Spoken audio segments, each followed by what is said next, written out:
Yo, what is up YouTube? And today we're going to be talking all about support matrices, basically the sets in the game from your modules and shells, and what setup you want to run on the majority of your supports, healers, openers, and stuff like that.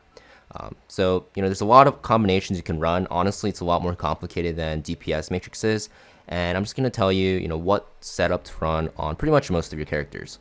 So we're just going to start off with Lily. So a lot of you guys have Lily, maybe a lot of you guys don't.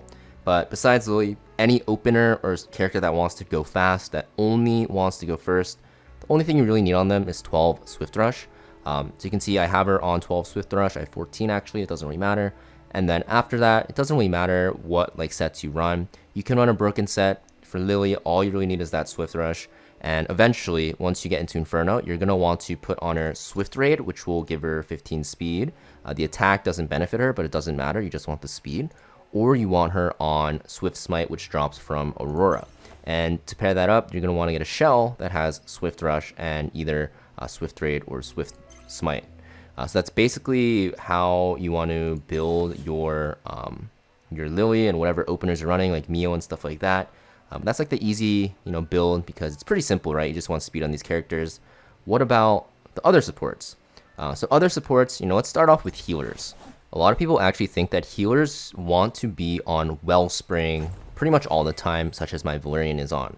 Well, I'm actually here to tell you that this is actually going to be not good on pretty much every single healer in the game, because even though if you read Linglo's skills, you see that her healing scales with her max HP.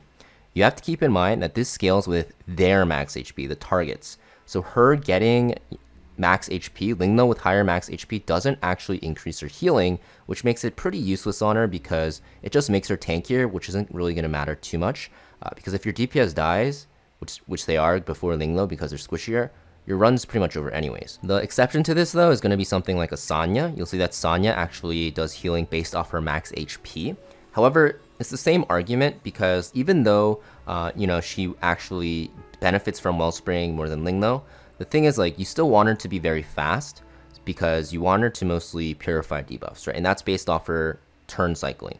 So even though she heals more, Wellspring doesn't really do much for her because her kit isn't really built around healing. It's more about cycling fast, dispelling characters, and putting up this buff and stacking it. So for the most part, Wellspring is a big bait on healers. What you want to run instead is going to be Swift Rush. So you're going to see that it's a very common, reoccurrence, Swift Rush on supports. And that is because supports and healers alike, they don't really care about S1ing a lot. Their S1s are usually weak. The only exception is going to be Lily. That's why you go pure speed on her. But their S1s are usually pretty weak. So you really want them to S2 and S3 a lot. And the way you do that is just by making them faster so they cycle more. So because of that, you definitely want Swift Rush. And for healers, Cure is the best secondary set. You can actually go 8 Cure instead of 9. It still works. And eventually you'll want to get into Evil Guard once you start farming Inferno because it gives you more healing. You can get 37% increased healing by this, which is a huge boost. So just focused on the Swift Rush first, I'd say. Then after that, you want to try to get your secondary stats of Cure and Evil Guard. Now, you can also run a secondary setup even for healers. You'll see my Mio here is also on this setup. Not my Mio, my Mia. Mia is also a healer, right? She has decent healing in her S3, she has a shield and stuff like that, and damage reduction. And the reason why you're going to see her on Time Weave Swift Rush is because I don't really have a really good Cure setup, but so that makes it so that I'm forced to run either a broken set on her or just nothing at all, right?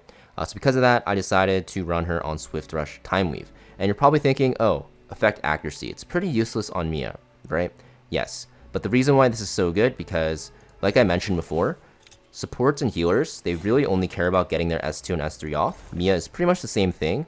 So because of that, why not run her on a set that can reduce her cooldowns? And this is what a lot of people end up doing, even on their healers, if they have the spare Time Weave. Because even if you're wasting that effect accuracy, you're running it mostly for the secondary effect of having this chance to reduce your cooldown.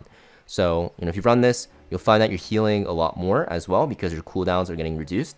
So even if you don't have this boost in healing from Cure and Evil Guard, the Time Weave actually makes it so that it can either do as much healing or sometimes even more. Or if you get very unlucky, less, of course. But very, very good set even on healers. And you're going to see that this is going to be the same on other supports. So like debuffers, especially like Kloss, they're the same way, right? You really don't want to S1 a lot. You want to S2 and S3 a lot. So one, you're going to always be on Swift Rush. Pretty much if you're looking at a support, you always want to be on Swift Rush. And her secondary best set is going to be Time Weave.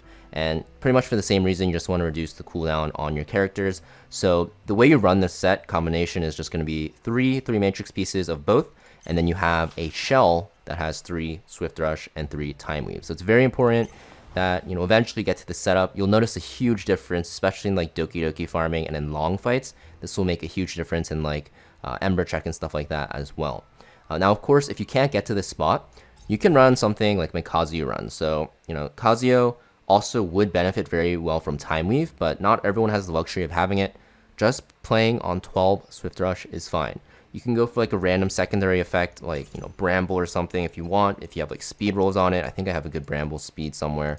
But you get what I'm saying, and get some benefit. But as long as you have the speed, you will be okay on those supports. But eventually, you know, you will eventually want to switch to Swift Rush, Time Weave. Even though you cannot equip a, you know, specialized core set like Ether Plague, I guess not Ether Plague, but like Swift Raid, like my Lily has, if you run this setup, because it's 12 and 12. For PvE, it is very good. A lot of the times, this extra chance to reduce your cooldown reduction of your extra chance to reduce the cooldown of your skills just outweighs that 15% speed most of the time. Now, Wellspring. So I talked about Wellspring earlier. Doesn't mean it's useless. In fact, Valerian is like one of the best users of it. And you're going to run Valerian a lot if you have her in a lot of content for the most part, because she stops one-shots and because she has attack buff for your team with her passive, her Hazy Dream, and also because she has this very good shield that she gives with her S3. So the way her S3 works is she starts the battle with Hazy Dream once you max this out, and after you use the skill, you have it for 2 turns. And while she has Hazy Dream active, she can't really use anything, but every time an ally takes a turn, they will get a shield that scales with Valerian's max health and also get a random buff.